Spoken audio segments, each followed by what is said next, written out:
All right, in three, two, one. All right, welcome back to the Educators Podcast. I'm your host, Alejandro Gutierrez, coming in live from Sacramento, California. But I have a special guest. We're throwing it way back, like I've been doing usually. I've been bringing on some guests, former classmates, teammates, but this one's a classmate and a teammate going back to, man, more than 25 years probably. We played soccer together, and it looks like he chose the right sport. He went into the courts and played basketball, but go ahead and introduce yourself, man. Tell them who you are. Yeah, well, that was a good start right there, man. Yeah, but just going back, like you said, man, good friends from just, in passing, playing sports, going to school together, and just always somehow it just seemed like every year, man, we were rub shoulders on. We were just always around the same people, same environment, man. So we go way back, like you said. But yeah, man, I'm, happy to be back, man. Just a little bit about myself, from the Thomas, from where you're from, and just grew up there my whole life. Obviously, I guess now they divided, right? Like it's South Natomas, North Natomas type Yeah, of we'll thing. get into that. We'll get into that for sure. Yeah. Yeah. I started most of my childhood in the South, but I guess right around, I don't know, 11 years old, 12 years old, went to the North. So, but yeah, man, Natomas pretty much born and raised, born in San Francisco, but I've been, all my memories are from Natomas, man. Yeah. Okay. Yeah. So Justin Baker, just so you know, you didn't catch his name. Yeah, Justin Baker, the man. So yeah, Justin, we go back, man. We go back to soccer, like you said. We've always been into sports, and like you said, we just had that cool little connection. We're not even the same grade. I'm a grade older than you, but Yeah, true. we're always able to compete in the different sports, and then you just got that growth spurt, man. You left me behind. You got Yeah. Yeah, I left a lot of people behind now. you're a cool 7 inches taller. What are you, 6'6"? 6'7". Oh, 6'7". Yeah, so you beat me, cool little 8 inches. Yeah. So, anyways, man. So after high school, you said you played basketball, you played soccer, you played other sports as well, and then you ended up, going and playing at collegiate ball. So you kind of tell us a little bit about what school you played at and how you made that decision to choose that school. Yeah. Well, actually, I was being recruited by, some schools my senior year in high school, but I wound up playing in what's called an AAU tournament, just to try to get some more exposure, maybe get like a late signing opportunity. And I wound up breaking my foot, and every school that was recruiting me pretty much kind of moved on from me. So I had to go my freshman year. I wound up going at a JC at Santa Rosa Junior College.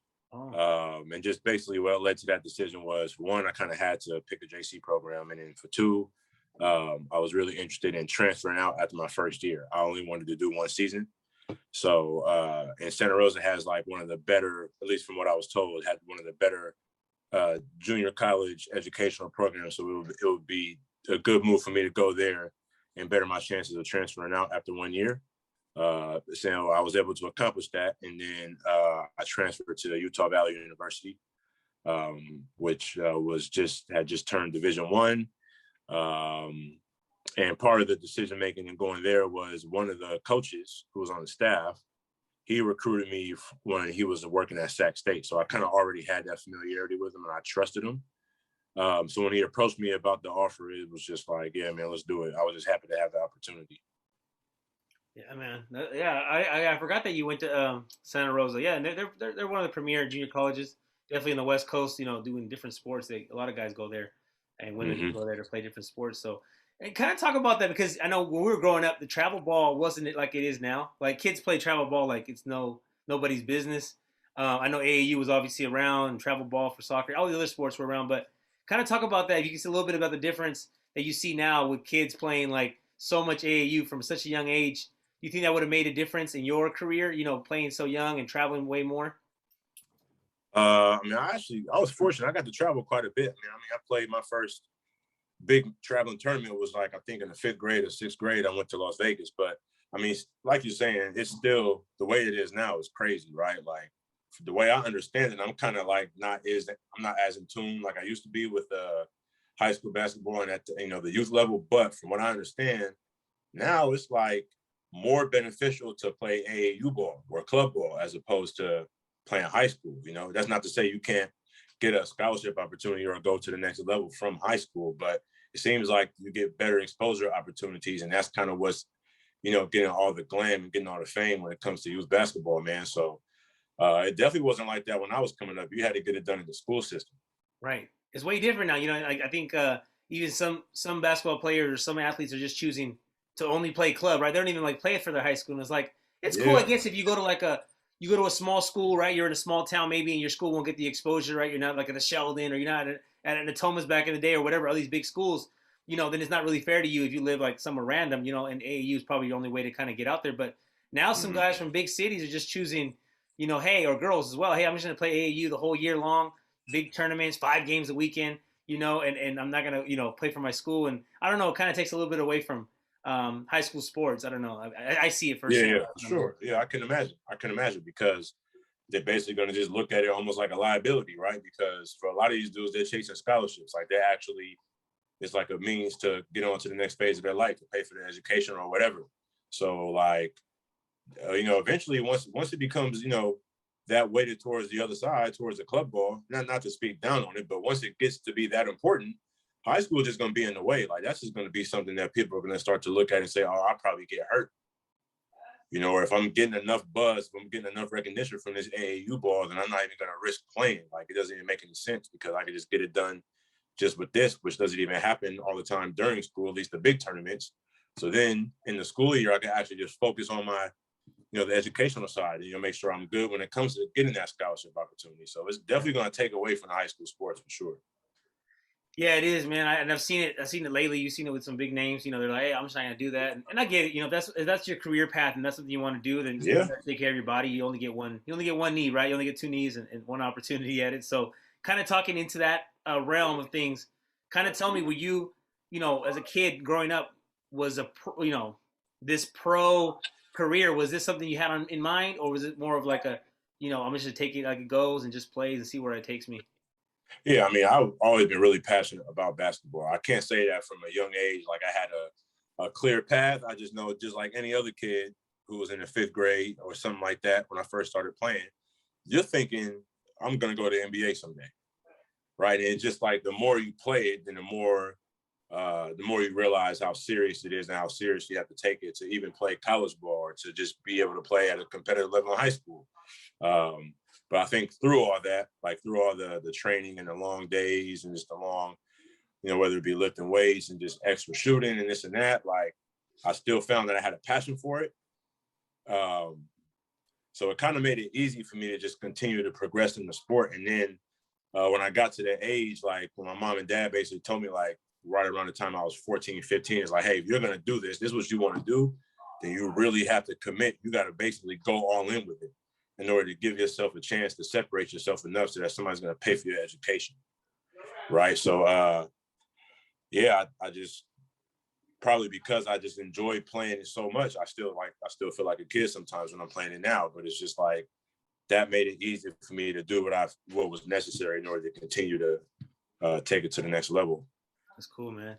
And I know obviously you're playing now. And we'll get into that. We'll get into where you are now and what you've done as far as a pro level. I just want to build it up a little bit. So I know, Yeah.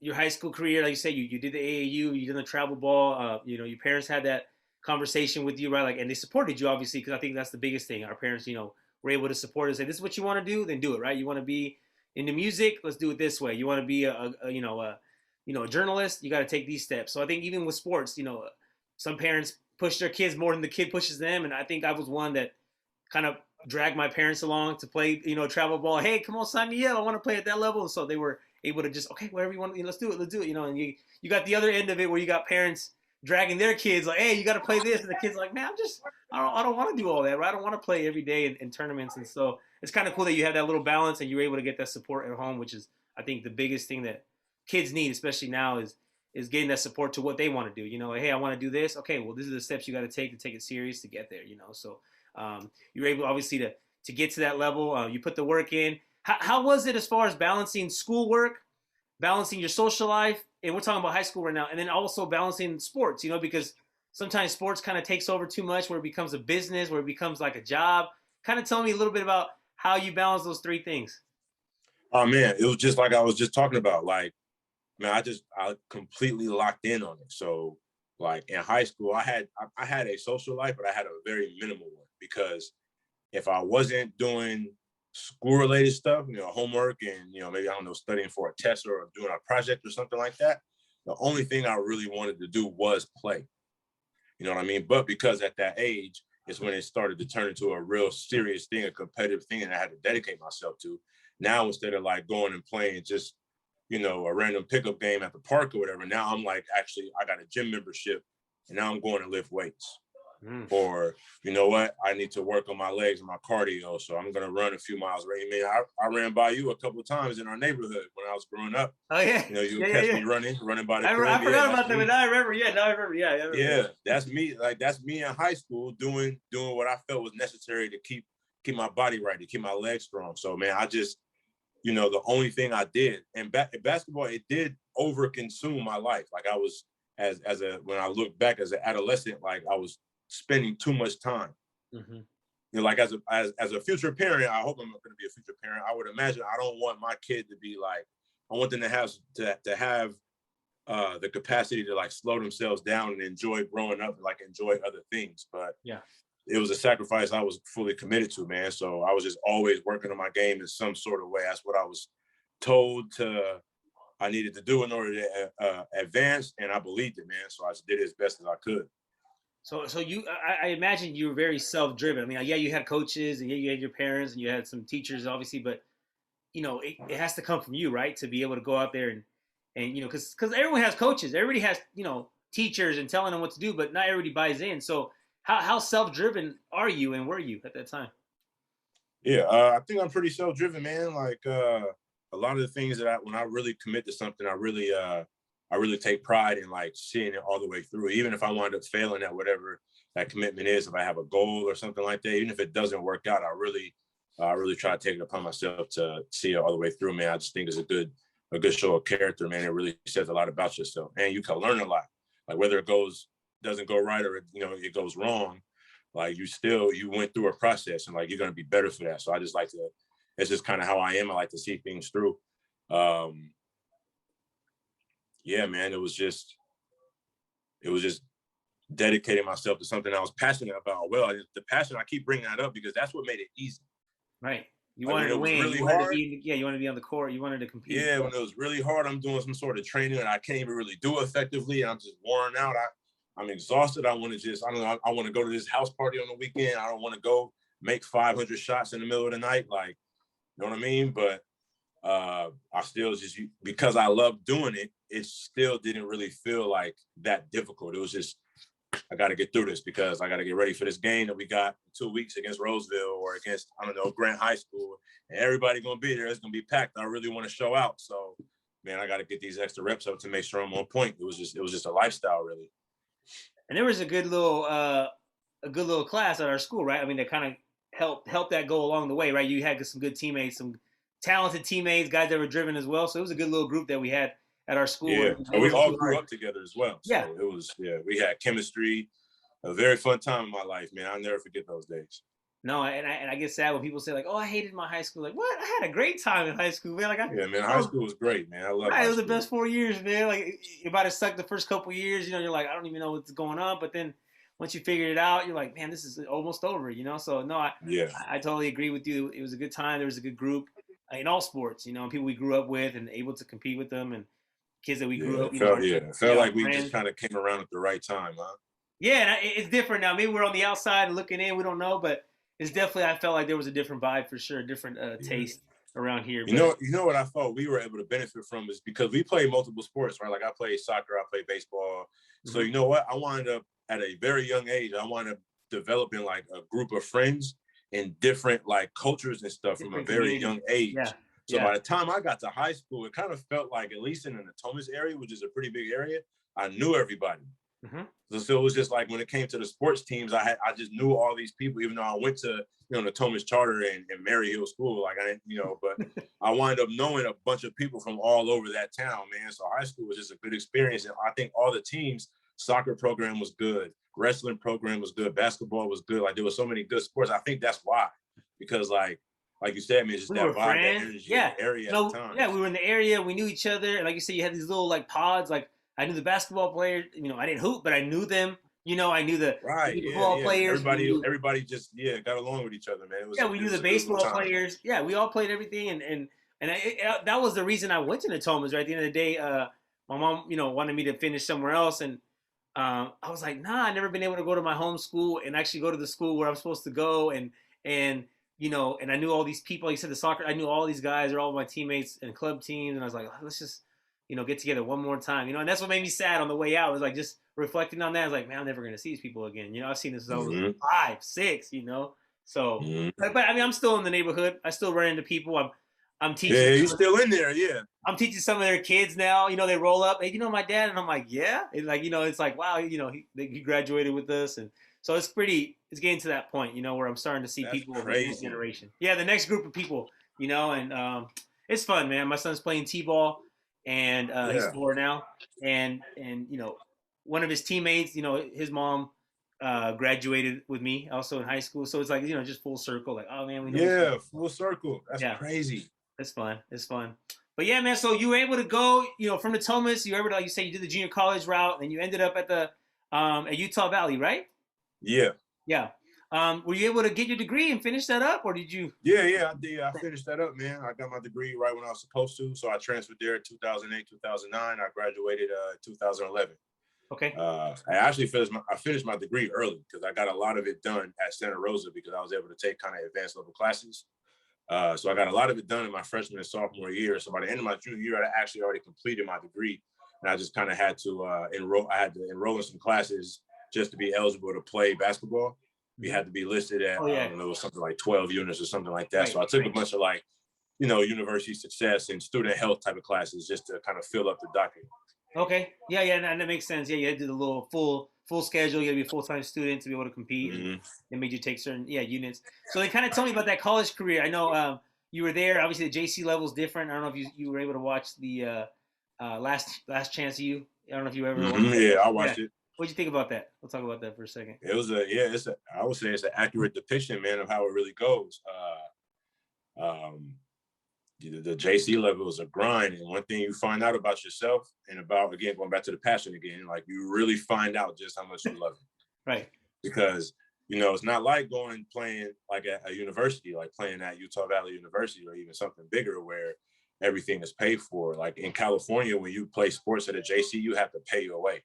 Right. Like there's no scholarships. You don't get your room and board paid for. Yeah. You get on the hook for your education.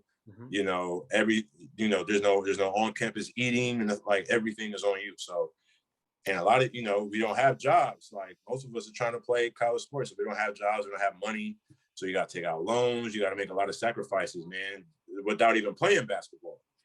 Then you got to do all that, plus maintain your grades, because you got to have very good grades in order to transfer out and still be one of the better players in the junior college. Otherwise, nobody's going to sign you. And there's hundreds of JCs that are full, that have 15-man rosters who are all trying to go for the same thing, man. So it'll definitely test how committed you are to it, man. And it was tough, but I was able to perform well. I had a really good freshman year at Santa Rosa. I was one of the better players in the state. It translated over to a scholarship, fortunately.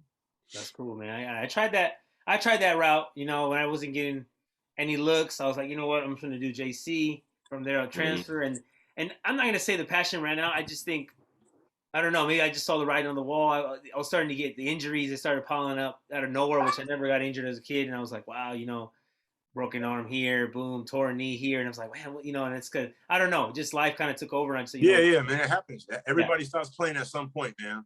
Yeah, yeah. Well, I'm glad you're still going, man. I'm glad you're still able to be out there competitively. Yeah, I'm lucky.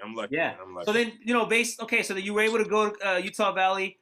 You were able to play there. Tell me about that next transition, how you were able to play, at the professional level.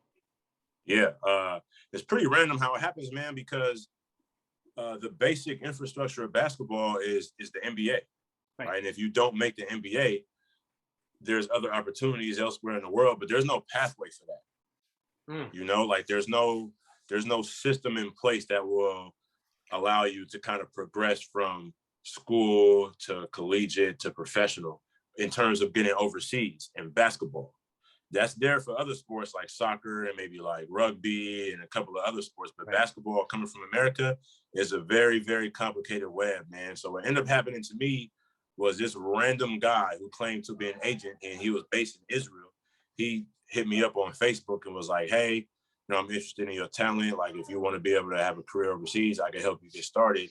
And I kind of thought it was a joke. Like, I didn't really know how to take it because I had no experience in this. I didn't know what was supposed to happen or any of the procedural stuff. So I just kind of let it go. And then I wound up hitting him up about 7 months later, just because I hadn't fallen into an opportunity.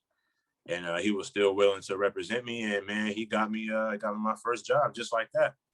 I had to put together like a little compilation of film, from my college playing days, just so he could kind of give references to coaches overseas. And I wanted to get him my first job in Denmark. And man, I've been playing ever since. So that was back in my first season was 2012, 2013. So I've been playing 9 seasons now. Wow. And okay, so before we get into what teams you play and where you were at, and so you were in Denmark. Some guy hits you up, and that's the power of social media, man. Like, that's the power of social media, like, literally. Right. And I talk about it a lot because I try to, like, school my kids. I'm a Spanish teacher, but I try to teach them about life and in general. So kids tell me, like, oh, I'm playing baseball. I go, hey, man, you got an Instagram? Yeah, I got one. You got a TikTok? And I just throw all these things on. You got to do this, this, this. And they're like, why? I'm like, because these scouts, they don't have time to come to all these games, man. Like, you have to put it in their face. You know what I mean? Like, yeah, you got to put it in their face, and you got to, like you said, these agents or whoever, recruiters, you got to just get yourself known, and that's the power of social media, YouTube, and different things. And obviously, like you said, it was a little bit different when you got recruited. Now it's just totally transformed to a different level of recruiting. You see high school kids, you got Ball is Live and all kinds of different Instagram accounts that like kids got to be we on. didn't have that, man. Yeah, that's what I'm saying. It's way different now. You got kids with mixtapes, and they're doing the AAU runs. They're running 5s, and it's like crazy. You're watching like, whoa, everyone's dunking now. Everybody's dunking. It's a full blown business now. Like, it is. We were playing AAU when it was in its infancy, like when it was probably just starting to get like that. I don't really think people knew just what type of giant it was going to become. Like, we were there at the very beginning, man. So it was very, very different. Very different. Even for soccer and every sport was way different when we were growing up, as far as like what kind of exposure you could get. Now it's like on a different level. You got kids. Mm-hmm. I'm telling you, they're traveling to Disney World like it's no business. Like, man, what? Like, you're like 9 years old. Go to little tournaments and all over the place, and it's like, it's a business, man. If there's a business, youth sports, man. That's where the money's at for sure. Youth sports is where the money's at. Yeah. So okay, so you were able to do that. You were able to get to Denmark. Kind of tell me, what was how well respected is the player from the United States, the basketball player? Like, how well is it? Like, when they come in, like, is there a level of like they kind of expect from you because you play in the United States? Absolutely, yeah. They expect you to be amazing. Like, there's really nothing. There's no other standard. You have to be amazing, especially when it comes from like the fans of the club. The people inside of the club, the general manager, the coach. They know what they're getting, but still, more or less, you're expected to be one of the featured players on the team. So you have to perform. Period. Otherwise, it's like, why are we making this investment? Why are we flying you all the way out? And paying your rent and giving you all these extra perks that we could be spending elsewhere, like on another player or on a domestic player, maybe. So yeah, you definitely got to go and do your thing for sure. You can't have any letdowns. It kind of be like a Brazilian soccer player, right? Around the world, like, okay, he's from Brazil, he's legit. You know what I mean? Like, absolutely. Like that. Yeah. Okay. Yeah. Okay. So when you show up to these places, so you got to Denmark. I mean, what did you expect when you got there compared to what you got? Like, how was that level of play? How was the treatment? How was how it had to go in Denmark? Because I never heard of even Denmark having a pro league. So kind of break it down for a little bit. Yeah, man. Me neither. When I got the job offer, I was like, oh, wow. I didn't realize they play basketball up there. But right. I'll definitely take it.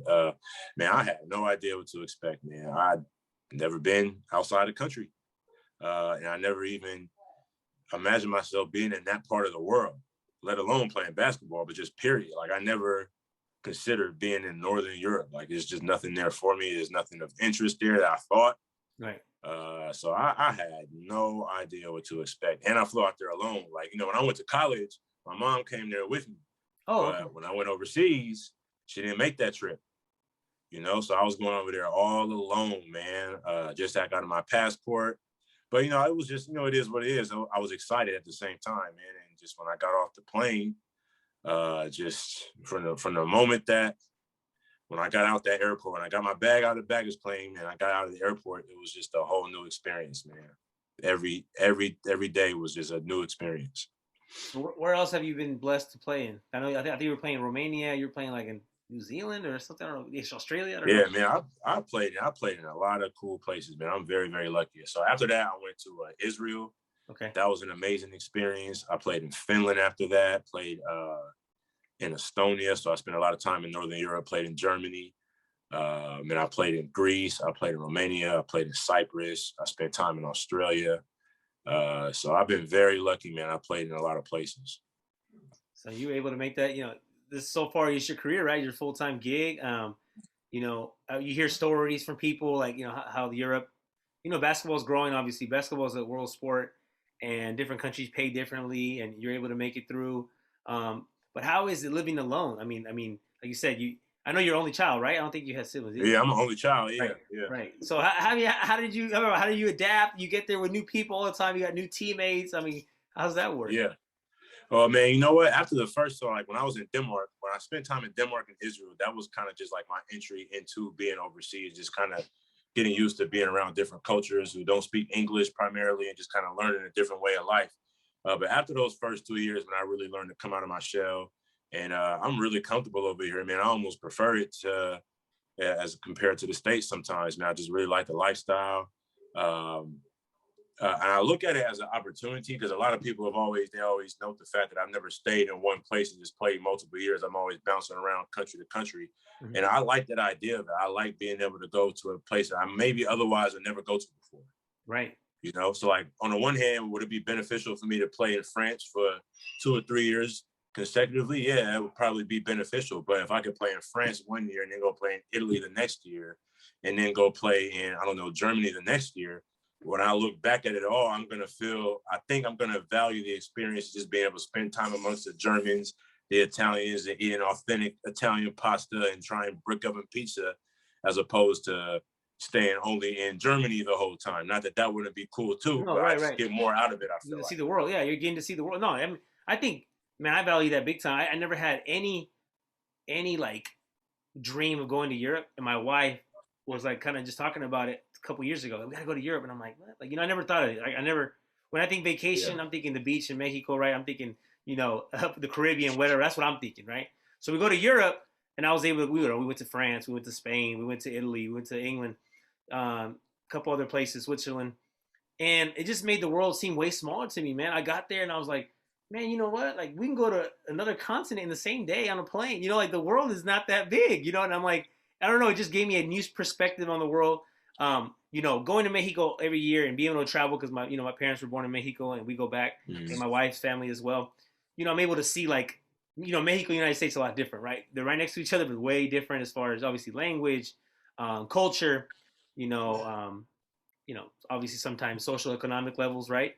So the lifestyle is a lot different. But when I was in Europe, I'm looking around, I'm like, hey man, these people don't need to come to the United States. Like, they don't. Right, they're just fine right here. Yeah. Right, their cars are the cars that we want.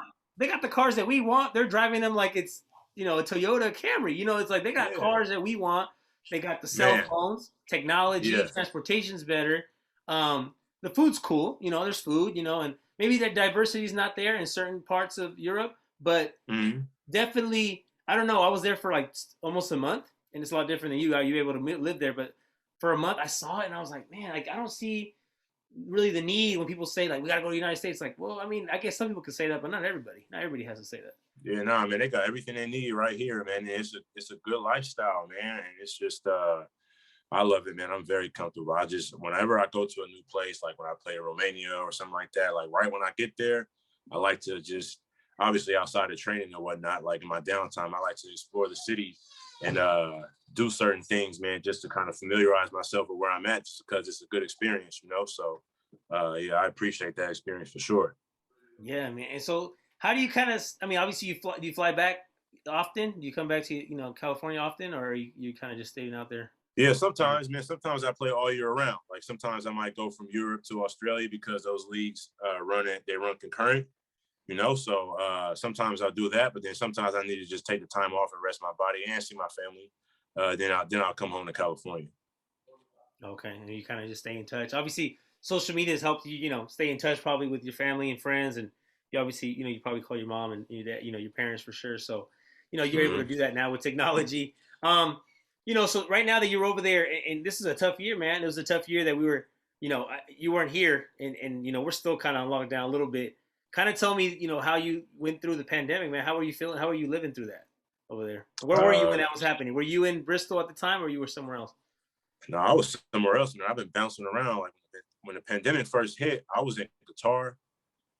Then I wound up having to come home after that, and then got back to Europe because they were still able to play basketball. And I kind of bounced around all year. I started for a team in Sweden.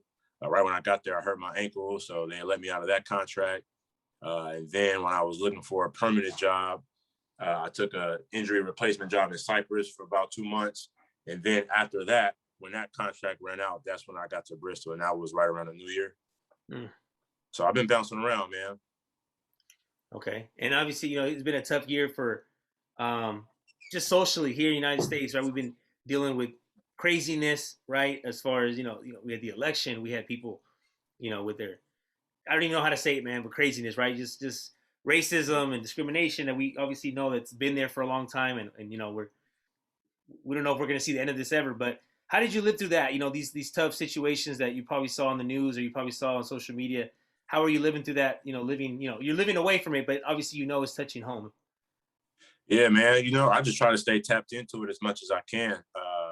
There's not a whole lot I could do or be a part of. Like from over here, there was protesting going on. I wanted to be a part of, and I kind of just felt like I wanted to be actually back at home. But then I also kind of felt like I was good where I was at because it was a lot of madness, man. Like obviously the news is going to make it a lot more dramatic than it really is in person.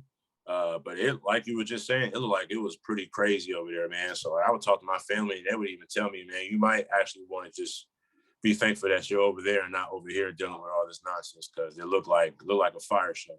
Bro, I was going through Old Sac when the protests were happening, and I seen tanks. There was like 3, 4 tanks rolling through Old Sac, and I'm like, I was on my bike. I Yeah, was just work out in. I saw the tanks, and I was like, I'm out, and I just kept riding home. Like, I'm cool, man. Like this is not even. yeah, I never seen tanks in Old Sac. I'm cool. They were headed to the Capitol, and everything was boarded up, and I'm like, you just hear comments from people that we grew up with, people that we know that you would not believe, things that they say, and I'm like, whoa, man, like what you talking about? Like just things, and I'm like, wow, I cannot believe, people are like that. But then you know, I don't know, I can't even really describe it. Obviously, it affects everybody differently. I'm a mm-hmm. teacher. I believe in people. I believe in the good of people. I find the good in people, in every single person. Um, and just seeing, just people just being hateful because they just want to is hard. It's hard to swallow for sure. Yeah. It's tough. It's just like, man, I don't even know how you're like that. But so I mean, we saw that, and I was asking you because you were in Europe, and I know in the soccer leagues it hit. We had Black Lives Matter, in England, and there were guys were wearing the jerseys and the shirts, and you saw some kind of solidarity from people in Europe. I mean, were you able to kind of feel that love over there as far as the support when you were over here or over Yeah, there? yeah, definitely feel the support, man. Europeans by and large, man, they really speak out against a lot of the social injustices you see happening back at home. I mean, even here in the basketball league, we always at the beginning of the game we have a moment of silence right before the jump ball, and that's just a nod to the Black Lives Matter. So I mean, yeah, that movement is huge over here. There's a lot of support and solidarity. And they look at what's happening, from abroad, and they have empathy for us, man. Like they feel bad for us, not just Black people or Mexican people, but just for good people in America in general, man. It's just like it's kind of tough for them to watch because in a sense they feel helpless because they think it's ridiculous, but there's not a whole lot they can do being Europeans. They can speak out against it, but that's Right, about it. right. But I definitely feel the love coming from them for sure. That's good, man. That's good. And you obviously see that you probably seen in soccer, right? There's been acts of racism too, in Europe, and it's Oh obviously yeah, yeah, absolutely. Yeah. yeah. So there's it's everywhere, right? It started in Yeah, Europe. everybody This whole has their thing own started problems for there. sure. Yeah. Yeah, yeah. There's obviously hate everywhere, even back home where we are here. There's people that just have these prejudice and different like thoughts, man, and opinions, which like you said, you and I probably don't have because growing up we just saw people from different backgrounds, which is normal, especially where we grew Yeah, up. You're it's like, wow, regular. that Yeah, person's he's from Pakistan and he's from India and she's from the Philippines, and we just had like this mix of like it was just normal for everyone to be from somewhere. yeah, it was regular. It was regular and it was fun and it was cool to kind of meet and you get invited to a party and they break bread with you. You're like, oh, this is what we're eating, and they kind of teach you their culture, and I like that, man. So I know Yeah, you man. said you've been able to live in different countries, and they open their arms to you. Like, how is it, man? Getting used to the food? Are you able to, like, I don't know? Do you kind of stick to your bread and butter, or are you able to you go out there and just try new things? I do both, man. Like when I first got out there, the biggest adjustment was the food portions. Right, they Mm. eat a lot. They eat smaller quantities. It's probably the same in Mexico. It's probably, you experienced it when you were in Europe, right? Yeah, I did. Like everything is more expensive, Yeah. and they eat smaller quantities. So just because I was bred to be an athlete, basically, man, I'm used to eating a lot. I'm a big dude. I'm 6'7", 230 pounds, man. So having to get used to the smaller portions was probably the biggest adjustment up front. Other than that, I'll try the local stuff, man. Like I remember vividly in Estonia when I played there. One thing I never forget is the soup. They are just master soup makers in Estonia, and you get it pretty much for free with every meal. I used to get my food like basically given to me by a restaurant that sponsored the club. So I would get 3 meals a day there, but it would be like different restaurants. And every time I went in, they would have like a new different kind of soup, and it was great. Among the other things that they served. But there are also some other countries where the food is not all that, like it's kind of plain, Kind of bland, yeah. So then in that situation, I'll do a lot of cooking. I'll just cook, stuff I like. And I had to learn how to do that to my satisfaction because you have a lot of downtime to do it. So What I would do that.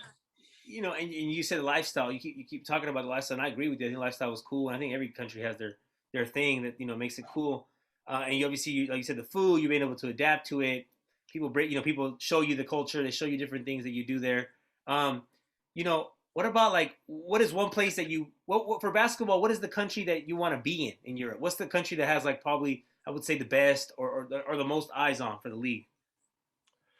It's a combination of a few countries, man. A handful of them. I would say Spain, Germany gets a lot of love. The Russian league will have eyes on them from everywhere. The Turkish league is one of the better leagues. A few others like the Italian league and the French league, like those are some pretty good leagues where you can make some really, really good money. And NBA teams like to poach certain players out of, right? Like this year, for example, there's a point guard that plays for the Denver Nuggets. He had been playing for Real Madrid for the last like 3 seasons. And I know a lot of people know Real Madrid as like the soccer team. But nah, Real Madrid has a really, really big basketball team as well. Yeah. And a lot of people don't know that. I didn't know that when I came over here. Oh. I didn't realize. No, yeah, even like Barcelona, the other ones, they all have, like, they have multiple sports though. They got like indoor, they got different sports. Yeah, they're handball. basically a sports company. Like, correct. People think of FC Barcelona as a soccer team. No, FC Barcelona is a sports company that has a soccer arm. And they have everything. Yeah, because I went to Barcelona's my team, and I went to Real Madrid too, but I wanted to go and do the tour because I just needed to see it, and it's a whole sports city, man. They had everything, like you said. I think they have field hockey and handball and all these different sports, and people don't know. They just see soccer, which is the biggest one. It is the world sport, but they do have basketball. They have all these other things. It's crazy. Yeah, Pau Gasol is going to be a future NBA Hall of Famer. He's won championships in the NBA. He's Spanish. He's playing for FC Barcelona, playing basketball right now. And don't forget, Luka Doncic. He was in Real Madrid. Before he was playing. Yep, he was playing for Real Madrid, man. Giannis played in the Greek basketball league. He's from Greece, or he got naturalized in Greece. I think he's originally from Nigeria or something like that. But basketball is huge over here, man. It's a big, big deal in a lot of countries. Yeah, and I think Giannis was actually, I think he was born in Greece, but like since his parents weren't citizens, like they don't have that law where, like, if you're just born there, you're good. So I think, like, he had to, like, go get the citizenship because his parents didn't have it. Like, they were, like, it was like this thing where, here in the United States, if you're born here but your parents don't have the status, it doesn't matter, right? You're from the United States, it don't matter. But I think he had, like, this, him and his brother, I think they were born there, but since their parents weren't, like, legalized, like, legally there, he didn't have it. It's not an automatic, what they call natural citizen. They had to go do this, like, Yeah, they're Nigerian for sure. Yeah, they have Nigerian roots. So, kind of going back to the politics, I forgot to ask you, this is big. How do you feel like when people say that, or what do you think about it when people say that athletes, should just stick to sports and not use their platform for politics? How do you, what do you think about that when you see those things, those comments? Yeah. I think it's spoken from a place of ignorance. because that the way I look at it is like, okay, but that's just like telling the mailman to stick to Hey, delivering the mail. Don't yeah, really say yeah, anything bro. else. Like Right, just give it up now, man. you're not what you do as by by occupation, right? Because once you get to this level, while you have to be passionate, I think, in order to be effective at it, this Right, is a job. Just like being a teacher for you is a job, just like right. being a doctor, just like being a fireman, like it's a job. So I think it's just a very ignorant, like not well thought out thing to even imply. Like just do your job and don't worry about politics. No, like politics affects my life the same way as it affects yours. So it's just an ignorant thing to say, man. And I think as that's part of our rights as American citizens to be able to be outspoken about politics and be able to disagree and agree and have the right to vote. So I'm not going to be quiet. I wouldn't Right. expect any athlete to be quiet. No, I'm 100% behind you.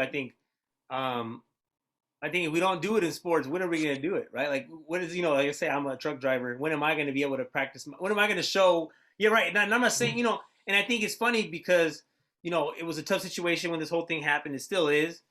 And leagues are trying to get better at it, right? And it's funny how, maybe the NFL wants to get better at it, but they forgot how they did cap, and how they still did them, So it's like Mm-hmm. now taking a knee is almost like, okay, everyone's taking the knee. So like it was courageous when nobody took the knee. Now it's like, okay, well, the rest of my teammates are taking it. I'm going to take it now. I don't know. I just see that and I'm Yeah, like, I don't see the value like it was before where it's like, hey, I'm not doing that, And so it's like the whole team doesn't do it. Then it's like, I mean, it's cool, but it's not the same thing. It's not, yeah, being the first I guy, but agree. it's the, Yeah, I agree. And what's crazy is like when it comes to sports, uh, because like you said, it's like when else are we gonna? If I can't speak now, when else am I supposed to speak? Well, right, the other thing is like as a result of me playing sports, I actually have quite a large reach. So then I can actually influence some people, or even if I'm not able to influence them, they can hear how somebody in society feels and take that into consideration when it comes to their political views. Because I think I'm a good dude. I think I see the world in a righteous way. So I can't imagine anybody wanting to go against that. And being able to affect somebody positively like that, while being an athlete, a professional athlete, is the perfect opportunity to take advantage of that. Like why wouldn't I be right, outspoken? right. No, I was just playing on TV yesterday. yeah, and I think that goes back to it. Why they don't want people to speak out if they're like these big celebrities is because they know they have that reach. You know what I mean? It's like, Yeah, hey, yeah, that's true. LeBron, Yeah. shut up and just play basketball. Like, no, what you mean? Like, no, he can say Yeah. whatever he wants. Like the Oh well, same there it way, is. So it's right? like it's not only coming from a place of ignorance, but a place of fear as well. Like they Yeah, fear that power somebody else like might have. right, right. I mean, Yeah.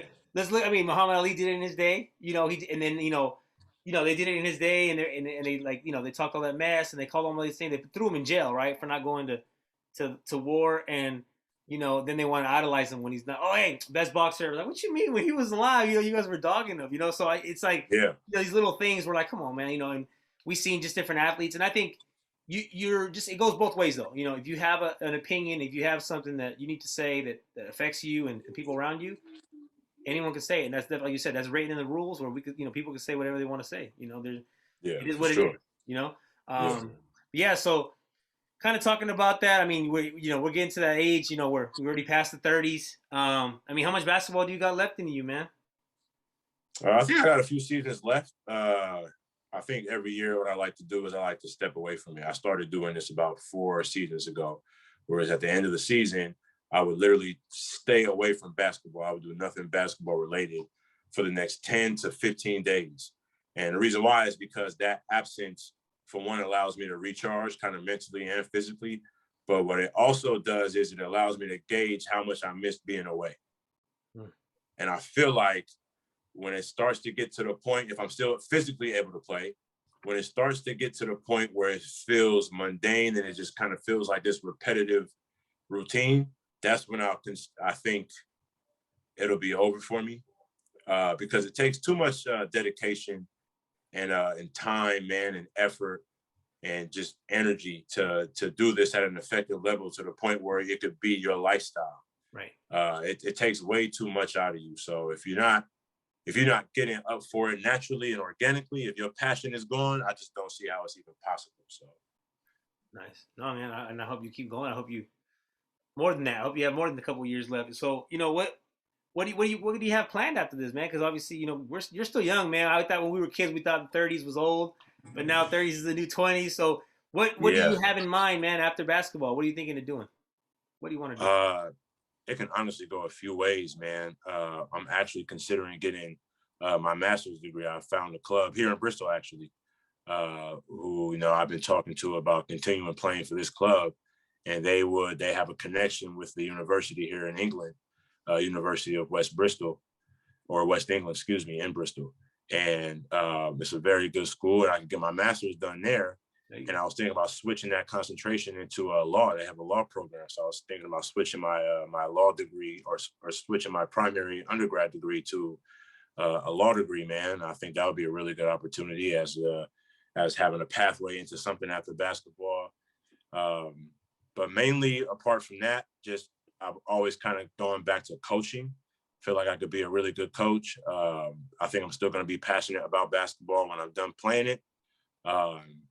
And I think I absorb it well, and I'm able to teach it well. You know, I have, you know, I'm confident speaking in front of guys, man. I think I do a good job kind of galvanizing the troops. I've been team captain quite a bit in my career overseas. And I think just going into coaching would be a natural move. And fortunately for me, I have friends in high places, you know, in the industry, man, I think will be able to get me well connected and kind of just give me a nice platform or a nice foundation, man, to just get that kind of coaching platform going.